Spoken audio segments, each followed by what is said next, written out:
దేవునికి స్తోత్రం. నిజంగా దేవుడు నమ్మదగినవాడు. ప్రతినిత్యం ఇలా వాగ్దానం చూస్తున్నారు. నిన్నటి వేళకు నూతనమైన వాగ్దానం ఇవ్వడం జరిగింది. ఈ వేళ నూతనమైన వాగ్దానమే. ప్రతినిత్యం వాగ్దానం మీరు చూడండి. ఈవేళ లూకా సువార్త 15వ అధ్యాయము 31వ వాక్యంలో ఈ మాట దేవుడు సెలవిస్తున్నాడు. అందుకతడు, కుమారుడా, నీవెల్లప్పుడూ నాతో కూడా ఉన్నావు, నావన్నీయు నీవి. దేవునికి స్తోత్రం.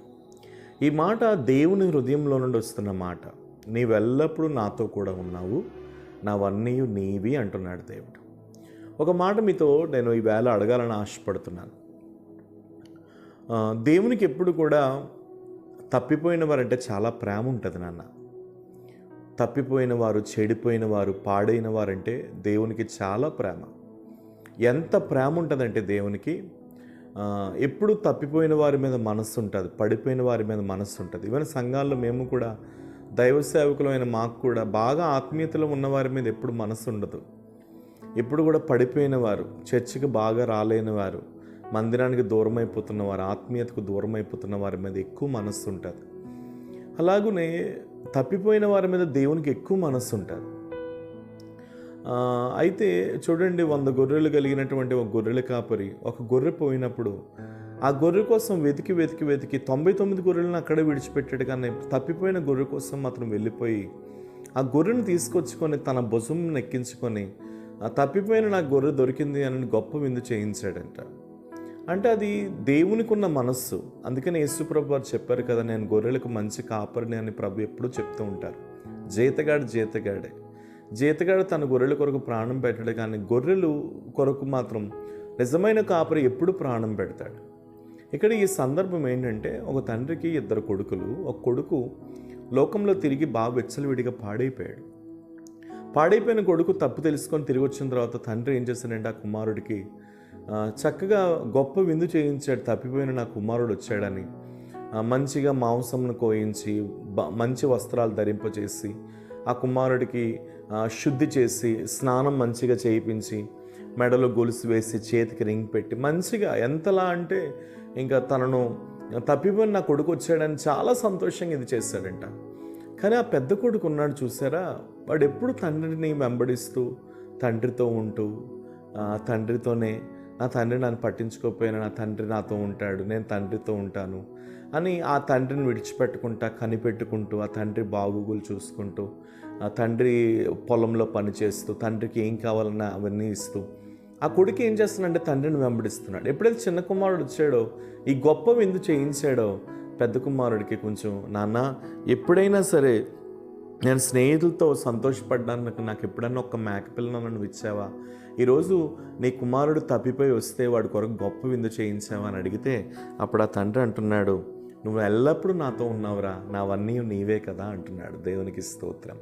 ఎంత గొప్ప మాట. నిజమే. మీరు ఒకవేళ ఈవేళ నీ శ్రమలను బట్టి, నీ కష్టాలను బట్టి, నీ ఇబ్బందులను బట్టి, నీ ఇరుకులను బట్టి దేవుడు నన్ను చూడటం లేదు, దేవుడు నన్ను పట్టించుకోవటం లేదు, దేవుడు నా వైపు తొంగి చూడటం లేదని ఒకవేళ నువ్వు అనుకుంటున్నావేమో. కానీ ఒక విషయం మీకు తెలుసా, నీవెల్లప్పుడూ ప్రభువుతో ఉన్నావు. ప్రభువుకున్నవన్నీ నీవే, నీకున్నవన్నీ ప్రభువే. సో నువ్వు వేరు, ప్రభు వేరు అప్పుడు నీ ఎప్పుడు అనుకోవద్దు. ఏసై వేరు, నువ్వు వేరు అని ఎప్పుడు అనుకోవద్దు. ఏసైతో నువ్వు ఉన్నావు. నీ పరిస్థితులన్నీ ఏసై చూస్తున్నాడు, నీ స్థితిగతులన్నీ ఏసై చూస్తున్నాడు. అయితే ఈ ఉదయకాలం మీతో చెప్పాలనుకున్న విషయం ఏంటంటే, నీవెల్లప్పుడూ నాతో కూడా ఉన్నావు అంటున్నాడు దేవుడు.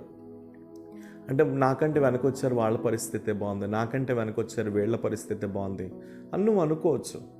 వీళ్ళ పరిస్థితి కంటే వాళ్ళ పరిస్థితి కంటే ఎక్కువగా నీవెల్లప్పుడు మాత్రం దేవునితో ఉన్నావు కదా అని నీకు మేక పిల్లను, గొర్రె పిల్లను, ఐశ్వర్యమును, సంతోషమును, ఆనందమును, నెమ్మదిను, సుఖమును నీకు దొరకలేదని నువ్వు ఎప్పుడు బాధపడకు. ఒక వ్యక్తి మనతో ఉన్నప్పుడు, సమస్త అధికారం ఆయన చేతుల్లో ఉన్నప్పుడు మనకి ఏ అపాయం రానివ్వడు. యేసయ్య నీతో ఉన్నాడు, సమస్త అధికారం ఆయన చేతిలో ఉంది. ఏ అపాయం నీ జీవితంలోనికి రాదు. నువ్వు ధైర్యం తెచ్చుకొని నిబ్బరం కలిగి ఉండు, ముందుకు సాగిపో. నీ పరిస్థితులన్నీ ప్రభు చూస్తున్నారు, నీ స్థితిగతులన్నీ ప్రభు చూస్తున్నారు. ఎవరు మర్చినా సరే ప్రభు ఎప్పుడు నీ జీవితాన్ని మర్చిపోరు నాన్న. అనేకులకి వాగ్దానం షేర్ చేయి. ఈవేళ నీలాగా యేసు ప్రభుని నమ్మి నిలిచి ఉండిపోయారు.